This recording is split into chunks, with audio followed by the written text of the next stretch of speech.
Well, I have to say, it's super exciting to see a new rider come out, grab your attention, not only in the first race of the year or the second race of the year, but basically all season long. Jens, straight from his new apartment that kind of got in the way of our recording the last time in Girona, and before he takes off to the December training camp with his team, EF Education Easy Post, Ben Healy joins us today. What'd you think about that? I'm so glad we finally had a chance to talk to one of the shooting stars and interesting characters of this season. And I was so blown away to see him racing in the Giro Italia when I was there on a motorbike for Eurosport, because I was in the rain there as well. And it was great to see how he just was not affected by the terrible conditions at all. What a man he was. Yeah, this kid is special. He just turned 23. He sounds so much more mature and so much more experienced than he is. So sit back and relax and listen to our great interview today with Ben Healy. All right, everyone, welcome Ben Healy to Bobby and Jens. Yep. Hey, everyone. Thanks for having me. It's cool to be here. I mean, good Lord, man. I mean, you have to be proud of your 2023 season. You really made a huge name for yourself. But before we dive into that, where are you talking to us from right now? Because last time we had a little bit of a story that you had to change apartments. Is that right? Yeah, 100%. I'm in Girona now, and yeah, my girlfriend's just recently moved out of London and to Girona with me, and I was living with a bunch of boys. So yeah, she got a bit sick of that situation, rightly so, to be honest. And yeah, so we were looking for an apartment for quite a while, but we wanted somewhere that was right, and yeah, something came up last minute, and it was yeah, we were able to move pretty quickly. So that was just happened to be when we last scheduled our podcast date. So yeah, that was a bit of a rush, and yeah, but I'm here now. So. And does the story have a happy end? Are you right now in that new apartment already? Yeah, in the new apartment already. So yeah, piecing things together. Christmas trees up, so yeah, we're getting there. Look at you, already got the Christmas tree up. So who were you living with before you decided to, start a relationship and actually move in with your girlfriend? Yeah, I mean, from when I moved to Girona 2 years ago now. At first, I was with Tom Gloag, who now rides for Jumbo Visma, and last year it was me, Tom, and Lucas Naroka, who's Lucas has just signed for EF as well, so he's going to be a teammate next year. That's pretty sweet. It just reminds me of very long time ago. David Miller and I were on Cofidis together, and we were rooming together in a one-bedroom apartment that had two big king-size beds in 1997. And then I had a pretty decent tour that year, and then kind of said to my wife, or my girlfriend who became my wife, do you want to come over and live with me? So when I got back in 1998 after our training camp, I kind of had to look at Dave and go, Dave, you got to move out, bro. I felt terrible. But he did, and then he wound up in Biarritz, and the rest was history. Yenzi, you have a story of people that you lived with early in your career as well, right? Yep, correct. We moved down to Toulouse, and I lived there with two other neopros from Australia, myself, because we all had tiny little shitty contracts. So none of us could afford a house or an apartment by himself. So we had this tiny little house, 3 bedrooms, one each, and we did share the kitchen and the living room. And yeah, living with Australians, it's quite eye-opening, to be perfectly honest. I was so innocent before I met these people. Oh my God. That was fantastic. But it was really good. One of us was a really messy, but a really talented cook, Jay Sweet. He was really creative. He was a good cook. So we prepared, he cooked, we cleaned. We shared the work quite nicely. Yeah, it's a nice situation that with Lucas is an amazing chef. So yeah, me and Tom have kind of just been living off his food recently. You know, it goes quite well. You know, he washes the dishes, he cooks. You know, I'd say that's a good deal for us. Teamwork makes the dream work. But before you were a pro, you started off first at Team Wiggins in 2019, and then it kind of morphed into Trinity Racing. What memories do you have of those early days when you weren't a big time World Tour pro on EF Education Easy Post? Yeah, I mean, yeah, so yeah, you're right there. It started with Wiggins as an under 23. And yeah, that was a really hard fought spot that I had on Wiggins. And yeah, it took a lot to get onto that team. I had okay junior years, but not great junior years. And yeah, I was going around emailing in all the teams I possibly could. And this is as I was going through declaring for Ireland as well. And it just so happens that Wiggins is run by an Irish guy called, well, it was, but called Andrew McQuaid. And yeah, he just gave me the benefit of the doubt and wanted to help support yeah, Irish riders. And yeah, I don't think he really had space left in the team for me, but you know, he gave me a bike and a kit and some kit. And yeah, I think I managed to yeah, have a good year that year as well, you know. But yeah, we didn't really expect anything from me, but yeah, I managed to win a stage 11 there that year, and I think surprised quite a few people, you know, because I was kind of the kid, yeah, is to take a chance on him and see where he goes, you know, not really expecting anything. And yeah, then one thing went to another, and that turned into Trinity Racing, and yeah, with Tom Pidcock on the team and at the head of the team as well. And unfortunately, it was during COVID. So yeah, we had some big plans. Well, they had some big plans for that team, and COVID hit under 23 ranks especially really really hard, you know. And I probably did about 14 race days as my second year under 23. Yeah, but it was just really a good job that I had that opportunity at Wiggins to start with, and was able to pick up that stage win in Lavernier, because it really just it put me in really good position for when COVID hit, you know. I think there was a lot of guys in a really really fighting for opportunities and nowhere to actually prove themselves. So I was super fortunate for that. And yeah, then I had 2 really great years at Trinity, and made some really great friends, one being 2 of them being Tom Gloag and Lucas. Yeah, and we had a great time, and yeah, it was just a super team to be on, you know. We'd go to every race and just have a great laugh, and really feel that team camaraderie. So even a few years earlier, when and how did you first time get your hands on a bike? How did that happen to you? Yeah, I think my dad's always been a keen cyclist, and yeah, he's never raced at like a super high level, but you know, just kind of local races. And I grew up in the UK, for those that don't know, and yeah, I was just always racing like down the local track and doing the local track league. And yeah, I just always loved the sport, you know. And my parents were never pushy parents, but I always wanted to go back, you know. And for sure, my dad had some influence there because he was a keen cyclist and took me down the track. But yeah, I just always wanted to go back, and I just dabbled in a bit of everything, track cycling. Although I wasn't so good at that because as people may have seen now, I don't have much of a punch at all. So I'm more try and ride everyone out on my wheel. But yeah, you can't do that so easily on a track race, unfortunately. So yeah, I probably raced more mountain bike and cyclocross when I was younger. And yeah, and only really until junior I really fully transitioned and focused on the road. But like you just said, you were born in the UK and then switched your citizenship to Irish citizenship. What was your reasoning for that, and how old were you when you did that? Yeah, I mean, so half my family is Irish, so my dad and my dad's side of the family. So it was always there. But it came at a time where I thought I was doing pretty good, and I was looking for opportunities, and British Cycling like couldn't give those to me because I wasn't on the track program.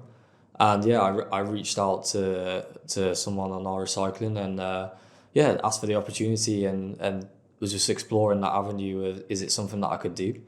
And yeah, they welcomed me with open arms, and pretty quickly I was racing for the Irish team after I reached out to them, and I had the passport, and I could represent Ireland from I think my second year junior, I started.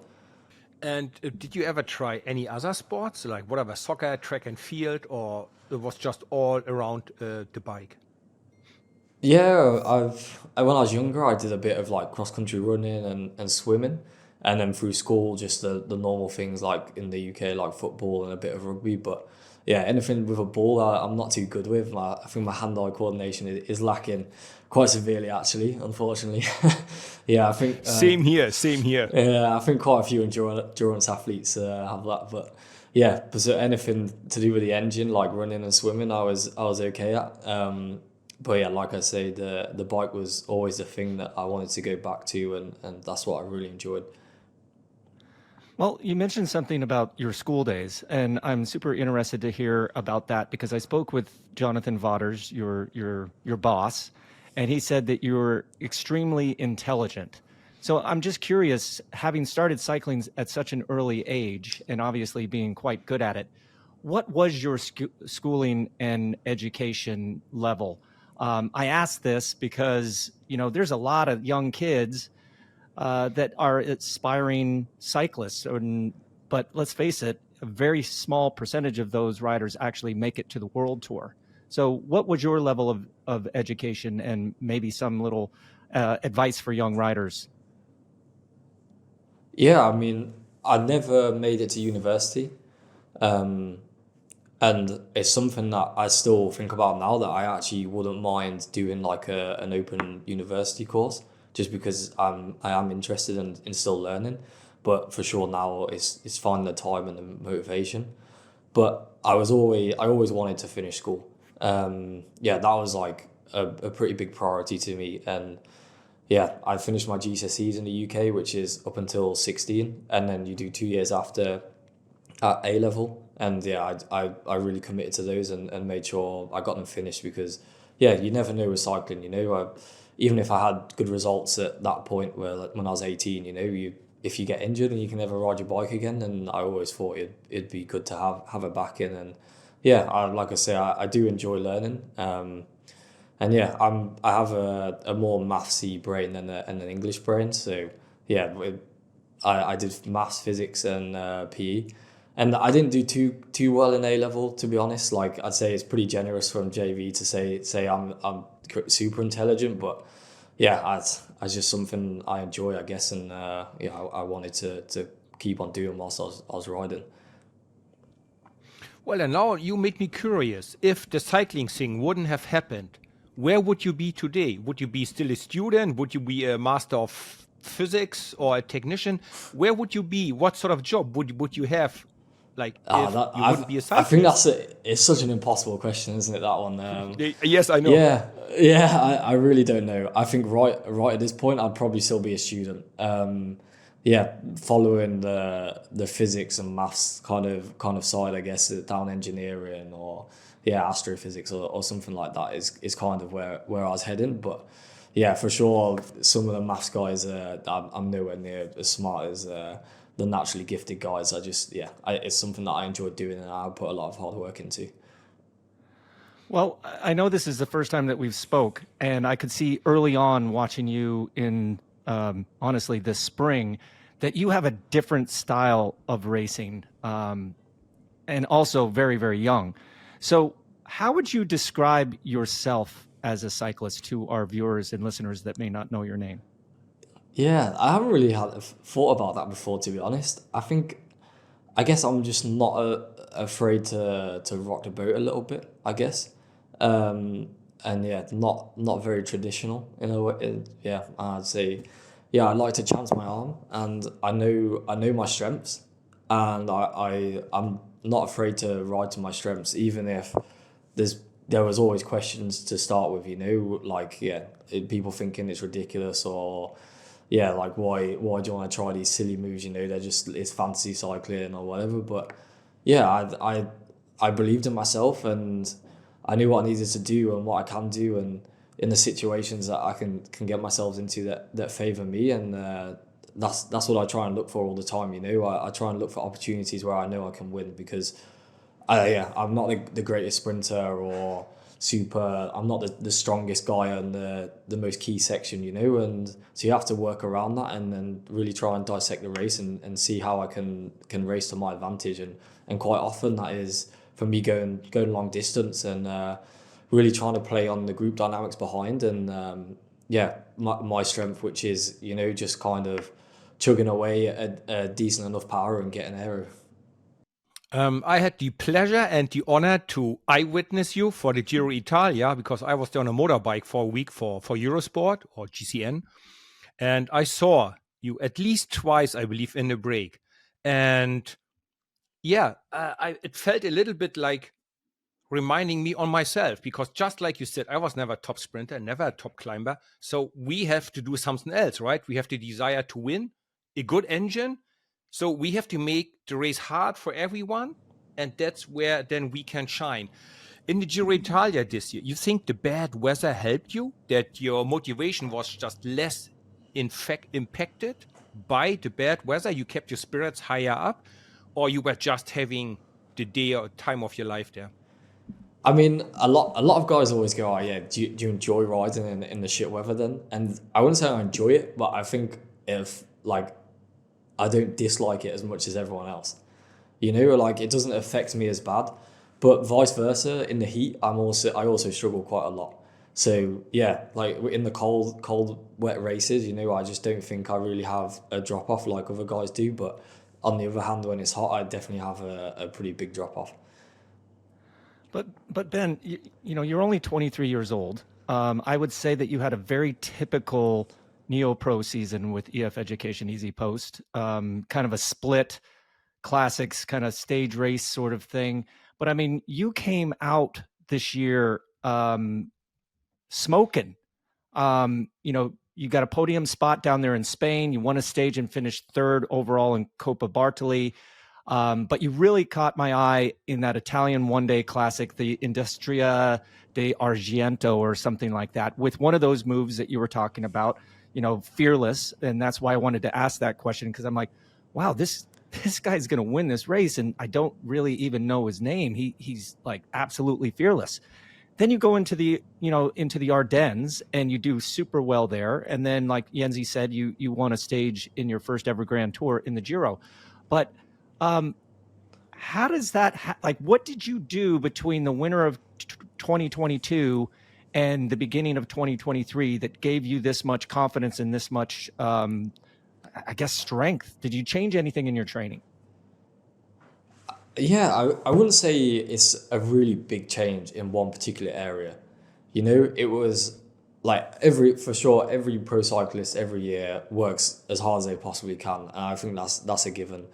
And it's just these little minute things that you dial in, you do a little bit better, and yeah, I just took all the things that I thought I could work on out of my first year and really tried to apply them going into my second year, and yeah, I learned a heck of a lot in my first year, and I think, like how I mentioned before, I lost almost 2 years of development in the under 23s because of COVID, and so I didn't really get that much experience and that much learning. And my first year pro was just like a baptism of fire almost, and like training methods, diet, like preparation for races, just winter training as well. Like all these things just really dialed in, and I applied all of that the best I could to my training, and I reaped the rewards, I guess. I put the hard work in, and I never really expected it to be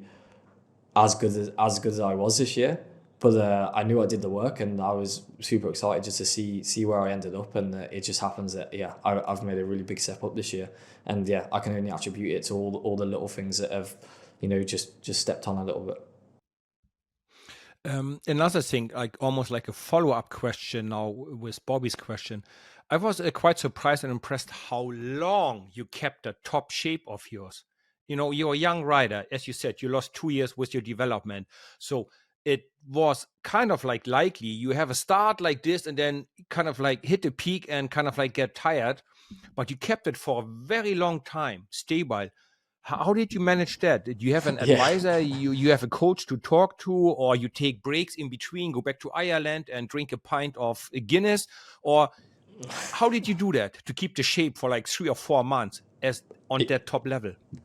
Honestly, I couldn't tell you. I yeah. So I guess backtrack to the start of the year. I did that race in Mallorca. I went straight to France and I broke my hand.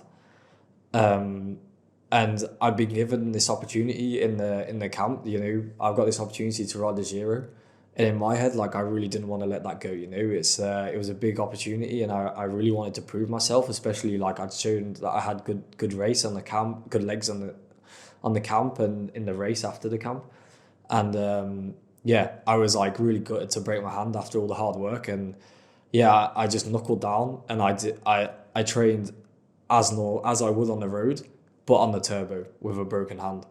And yeah, I look back and I think, you know, that work is just so specific, and you know, you stick it on erg mode and you do everything to the letter, you know. And for sure that has to be something to do with it. Also, not to mention, you know, it's on the turbo.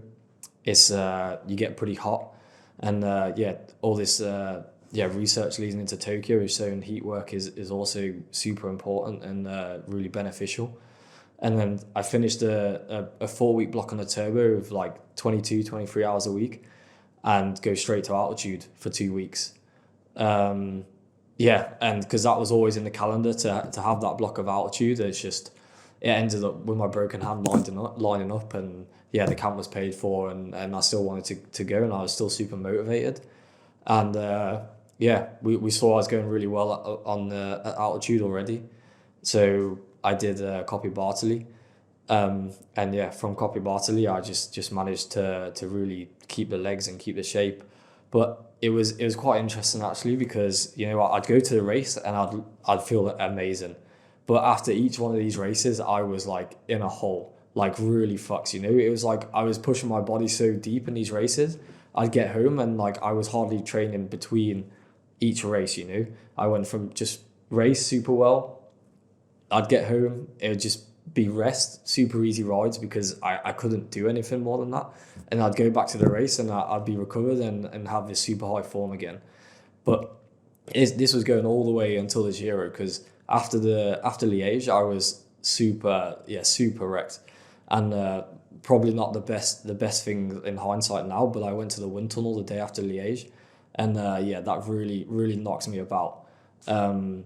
And yeah, I almost said to the team like, I'm pulling the plug before the Giro, because I was I wasn't able to train for like a good week because I was just like so fucked after Liège.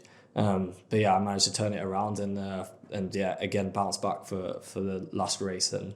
But yeah, it took its toll, because after the Giro, I was just it took quite a while to get going again. Well, so many things I want to ask you about. I think I'm going to start with the Ardennes. You know, you did those your Neopro year, but then you absolutely crushed them. And knowing now that you were kind of in the hurt bag after those, what do you like about the Ardennes races? Because they're very, very, very specific and special to riders. What do you like about those races? Yeah, I think being the distance. I'm really good in an attritional scenario, and yeah, I'm not. Yeah, I don't have the highest absolute power in a power test, but I can do my absolute power at the back end of 6 hours, and I think that's something that really showed in the Ardennes this year, and yeah, a really key like aspect that's why I'm able to perform in the Ardennes. And yeah, and kind of in a similar sense as well, the repetition of the climbs. You know, I can do that effort, recover super quick, and do the effort again. And I think that's another pretty important skill for the Ardennes, and why I can do well in those. Well, and that leads me to my next question.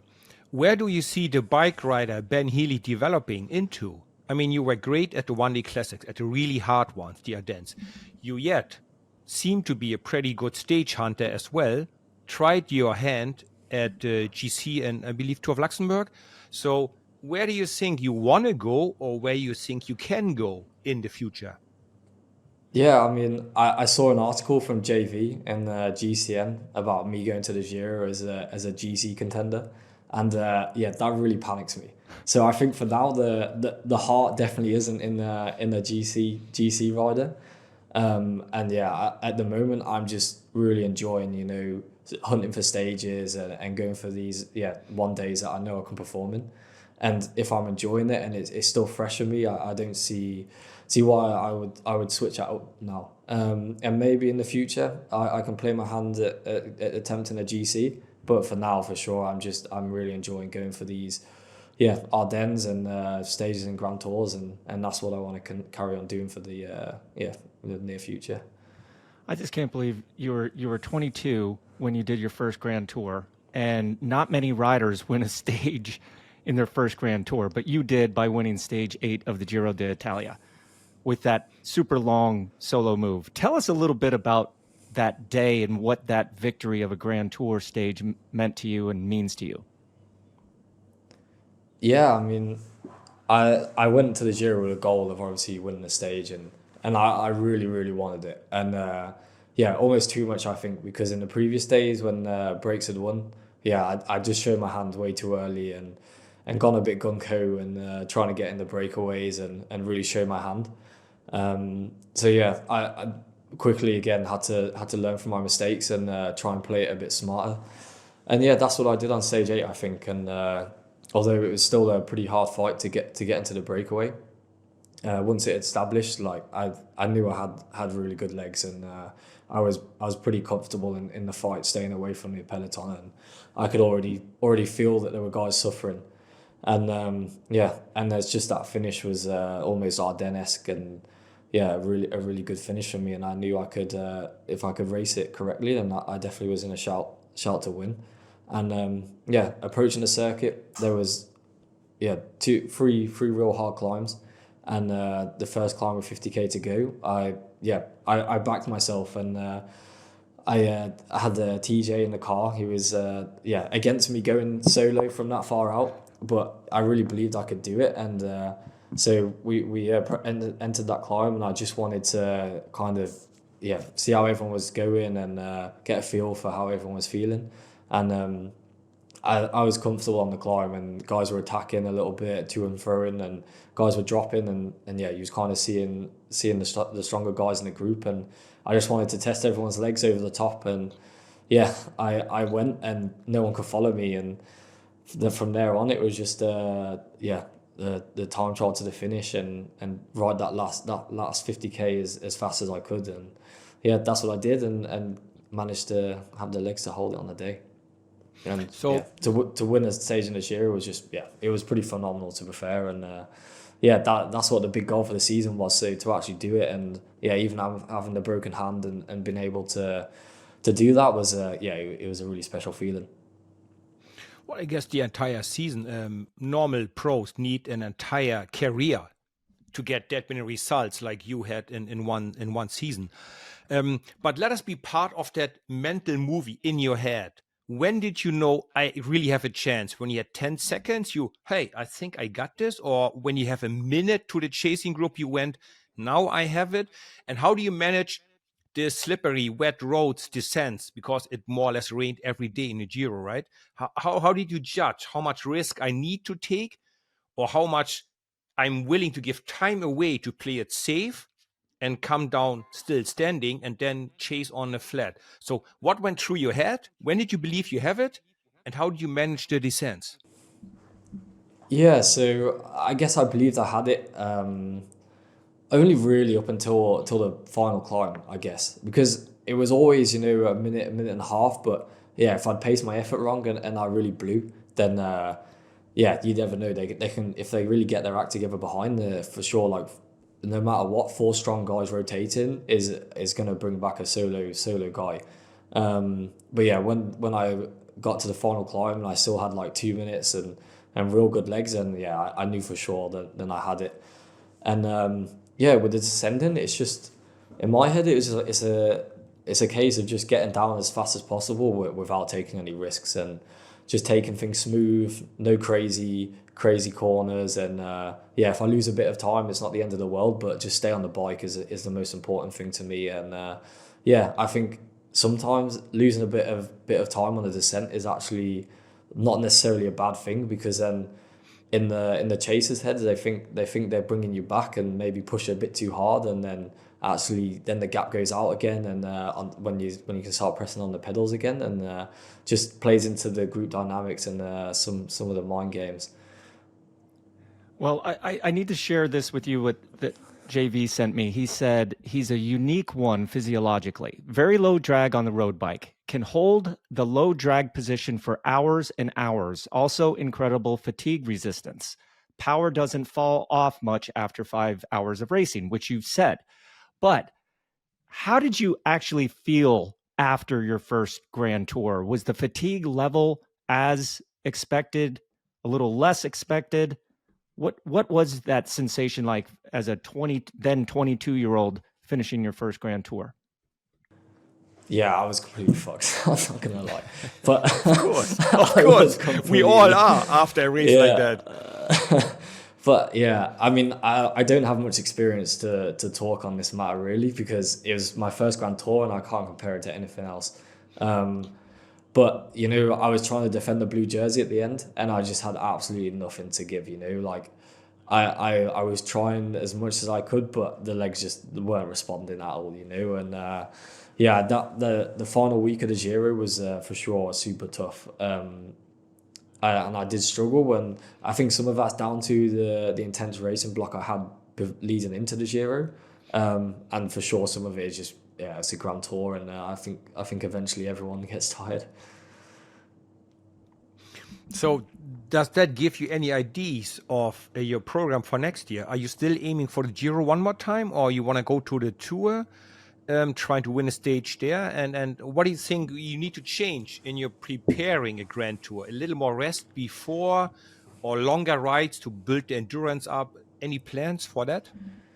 Yeah, I think I really want to go hard into the Ardennes again, and then I'd love to go to the Tour and win a stage in the Tour, and I think one day I really want to have a monument, and 3 Grand Tour victories would be that'd just be a dream of mine. So that's the goal, and that's what I want to start working towards.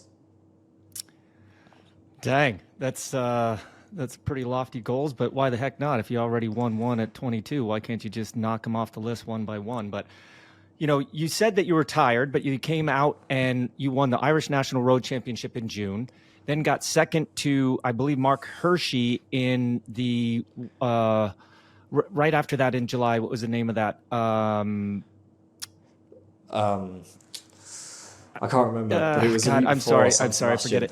But my point is, you know, you didn't do the Tour, and then after the Tour, you do San Sebastian, you do the World Championships, you do the Canadian races. But what is it like having to train after the Giro against guys and then start racing against guys that come out of the Tour de France? The Tour de France, they always say it gives you another gear, but you were kind of still there, even racing against those guys that did the Tour de France. How is that? How do you train through that to get that sort of, average and, unique form held all the way through those races? Yeah, I think I was just trying to do what I could really. Made sure I rested after the Giro, and just did the best training I could manage at the time. And somehow I had a phenomenal legs again in the Irish Championships. But yeah, the training wasn't looking so good, to be honest. It's just I managed to pull it out of the bag on the day. And I think honestly, sometimes I'm quite an emotional rider as well. So if the head's good, then I'm going good, and maybe it was just one of those days where I really wanted it again. And yeah, I was just really trying to do my best to be consistent with training, and do what I could and to show up to races in good form. And yeah, I think I managed it okay, but for sure, I managed to finish second to Mark Hershey in that race, but compared to San Sebastian, it's quite a small race. And yeah, then I showed up to San Sebastian and all the guys were off the Tour pinging, and I was struggling a bit there. So I wouldn't say it all went super smooth, but yeah, I for sure found some days again that I had good legs, and yeah, I just did what I could to get the best results I could. I'm actually so glad you mentioned yourself that you sometimes seem to be an emotional type of rider, because that's what I just understood between the lines when you talked. I didn't train too much after this race. I was so tired. I came back, had good legs. It seems like you're really strong in your head, and when you wrap your head around it, you can force your body to go much deeper than probably many other people could do. So, you force your body to work much more than he wanted to. You get the result, but then of course you Monday back home, get tired. So is that a strength? Is that a blessing, or is it a curse for you? Yeah, it is what it is, I guess, and label it as you will. But yeah, I think it's for sure a factor in the rider that I am. And you look back at some of my results in under 23, and they were quite often on the last day of a stage race.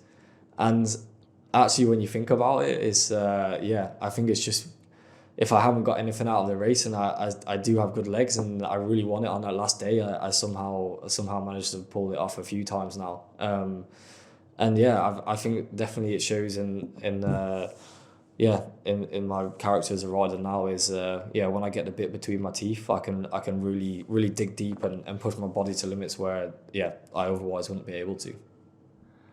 I mean, listening to all this, I'm still amazed because, after your long season, the Canadian races, a lot of guys just capped their season after the Canadian races, but you came back to Europe and muscled up a little bit more energy. I guess the tank wasn't totally empty, and you finished third overall to Mark Hershey and Brendan McNulty in the Tour of Luxembourg. Then you went on an attack halfway through Lombardy. Was there any mental differences that you remember between like the first half of your season compared to your second half of the season? Did that second half of the season, even though the tank was a little empty, did you have anything from that mental mindset perspective that clicked a little bit differently as compared to the first part of the season? I think the first part of the season, I was so dialed and so motivated. There was nothing other than tunnel vision towards performance, and that's like really trying to in every aspect of the way I was living. But then in the second half of the season, I'd have a good year and like yeah, I still wanted to perform and I still had this big goal in mind of Lombardia. But it was still a bit more of a balance in my life, I guess. And yeah, I was just trying to make room for other things and not just be a hobbit living on his bike, And I think for sure that shows in performances. But yeah, I still put the work in on the bike, and and that's where I think I was still able to achieve some results, but maybe not at my absolute peak. So with an amazing season like you had now, you'll be one of the surprise and shooting stars of the season and probably the most popular rider in Ireland.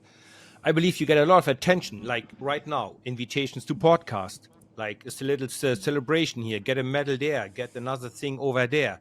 How do you manage to stay focused? And do you often have to say, no, I cannot be in 3 places on the same weekend. I also need to train and to sleep and to eat healthy. How do you stay focused and don't fall into the seduction of, yeah, I'm a celebrity and have another drink. How do you stay focused?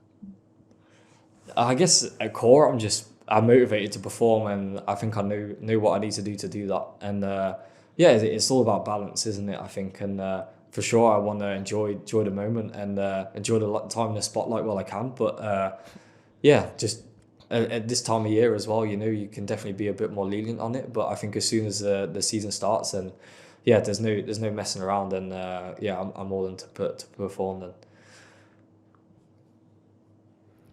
But let's face it, Ben, this is a what have you done for me lately sort of sport, right? So you've set expectations pretty high for your team, your competitors. What do you think you're going to work on this offseason to make sure that your 2024 season is as solid as your 2023 season? What little things do you and your coach want to look at? Yeah, I think heat work is for sure going to be a big one. The tour has been notoriously hot the past couple of years, and that's something that I really do need to improve. And yeah, just staying consistent and trying to remember the things that I did last year, and yeah, trying to be in line with that, and yeah, just do all the little things right, and then hopefully the legs will come along with that. And you have roughly an idea about your race program, or you will be more precisely after the next training camp with Jonathan Waters, or you go, well, I'm sure I'm going to go to the Tour. Is that decided already, or is it just more like your desire to go, or when you will know about your precise race program? I think I will know. Yeah, come we go to training camp on in December, start of December, and yeah, then we find out our training camp. But I think for sure the Ardennes will be there, and then yeah, I just hope I can get a place in the Tour. But yeah, the team has to balance ambitions, and we've still got Richie, who's going to be, yeah, I'd imagine pretty keen for the Tour as well. So yeah, see how that works out. I'm just curious. Maybe this is like just an old school thing, but you seem to have a very good head on your shoulders. You know, obviously, you have to have goals. Do you write these goals down in like a phase plan for like next year, 5 years from now, 10 years from now? Like, I want to achieve this, maybe not only in cycling, but in life. Do you try to visualize things in a phase plan like that? Or is it just kind of just roll with it, baby?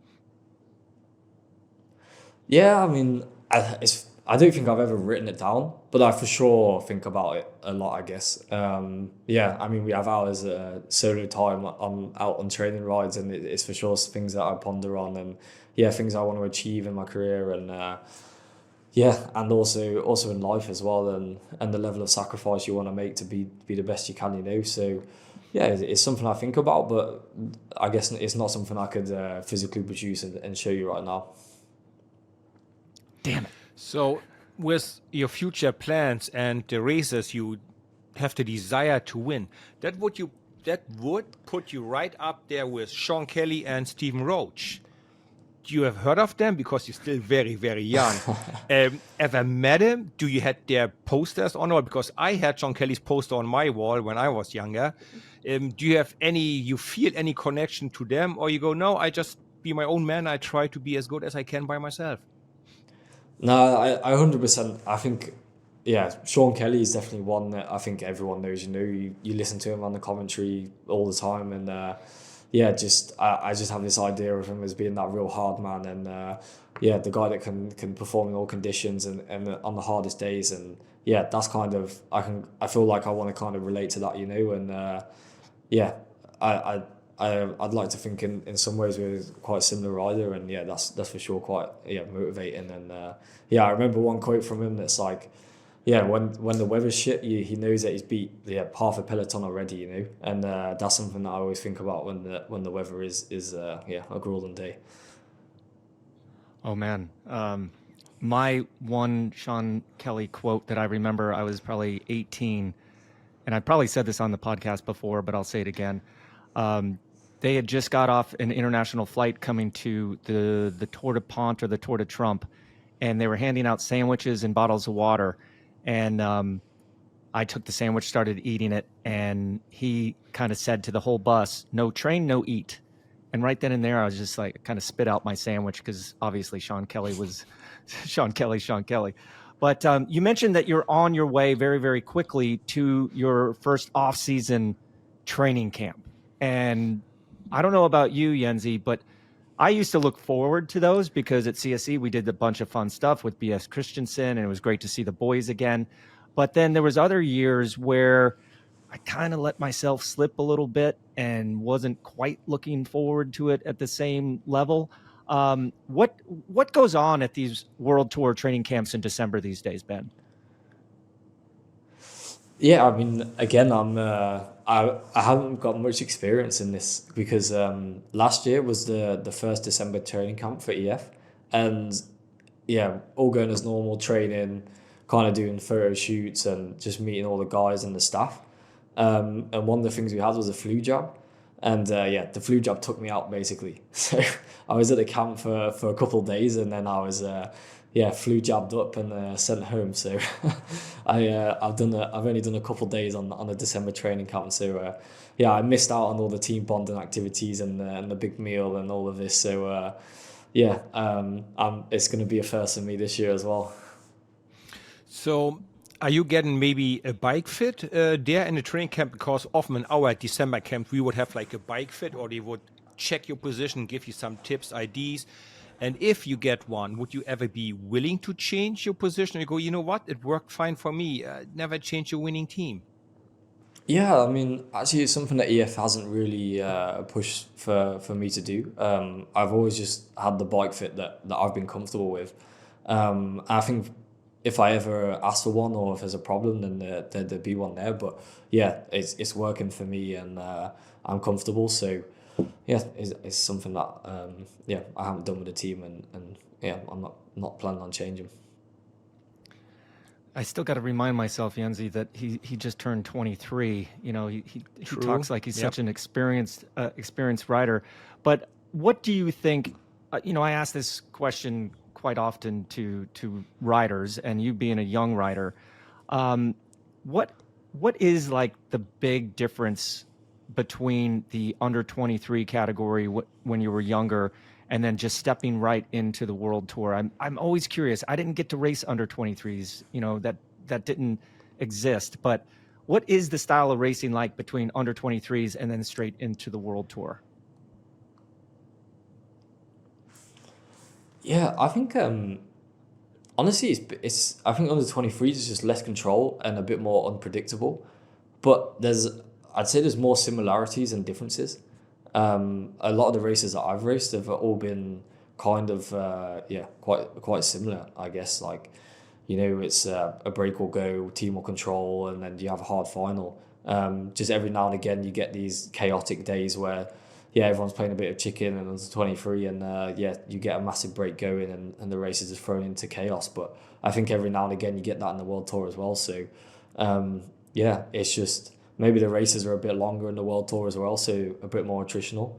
But you know, like I wouldn't say my numbers are particularly like increased massively since turning World Tour.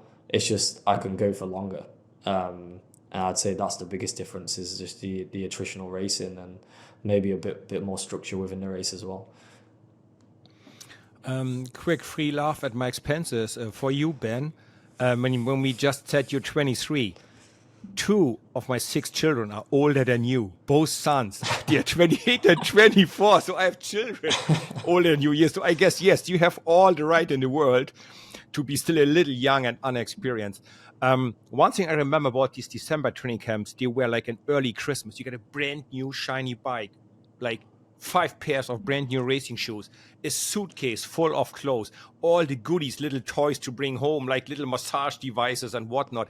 Are you also like that? I was always like a little kid, excited, like, you know, running to the Christmas tree when I came to these training camps.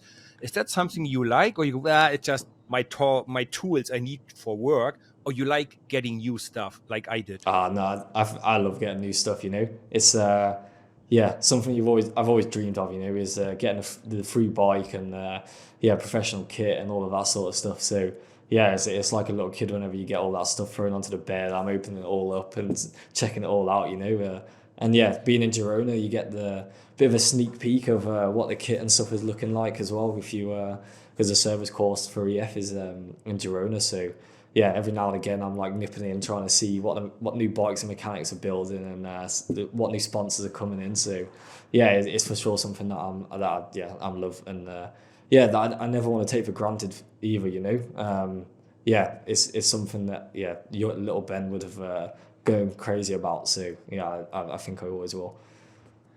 One last thing that JV told me was that you were really into being aerodynamic, that sometimes you would quite often actually just put your skin suit on and use the numbers as pockets for food. So obviously you must be very into the aerodynamic world. What is your favorite kind of piece of aerodynamic equipment that you're just like, when you're going to win a stage or go to try to be in the breakaway with the goal of winning the stage, that you really look forward to and make sure that's on your bike? Yeah, I mean, yeah, I'm the only one on the team that uses the aero Cannondale. So that's something that that and the time trial suit is two things that I will never leave behind. But yeah, unfortunately next year the aero bike's been discontinued. So yeah, I'm a bit gutted there. But yeah, I've still got my skin suit, thankfully. So you seem to be somebody that believes in science, in numbers, in facts. I think of myself like that as well, but I always had some superstitions when I was a cyclist. So I always had to put on the right sock first thing and always the right number first. Those were my two things for whatever good luck. You have any of that, and are you willing to share, or are you afraid the mojo goes away when you tell everyone about it? No, unfortunately, I'm just like an unorganized mess most of the time. So yeah, putting socks on the right way is the last thing I'm thinking of. I think I'm more like, have I remembered my socks rather than putting them on right. Jeez, So no superstitious. No superstition, unfortunately. all those years, Yenzi, I never knew that. I knew that you did what was it, 4? Like the way that Germans say 4 is different than we say 4. Yeah. And Yeah, then we go like this, 4, and I think you guys go like this for 4. And we Germans, we go 4 fingers. Yeah. Well, I was afraid it loses the mojo if I tell people about what I do. Then everybody knows, and then it wouldn't be my lucky charm anymore. So that's why I never really told anyone, really. Yeah, I learned it. Well, hey, listen, Ben, we've taken up enough of your time. Thank you so much for joining us today on the Bobby and Jens. We wish you all the best in 2024 and enjoy your December training camp with your team, EF Education Easy Post. Yeah, thanks so much for having me. It's been a great chat. So yeah, a pleasure. Thanks, guys. Well, that's all our time for this week. Huge thanks to Ben for being our guest. Thanks for listening. Please give us a 5-star review and don't forget to share us with your friends. The show was a Velo production in association with Shocked Giraffe. This episode was produced and edited by Mark Payne. Remember to check out the video version of this podcast by heading to the Outside Watch YouTube channel. Ben reminded me so much of a younger version of myself. But is there a rider in a peloton who reminds you of one from the past? Get in touch with us on Twitter, Instagram, Threads, and Facebook. Just head to @Bobby and Jens and let us know.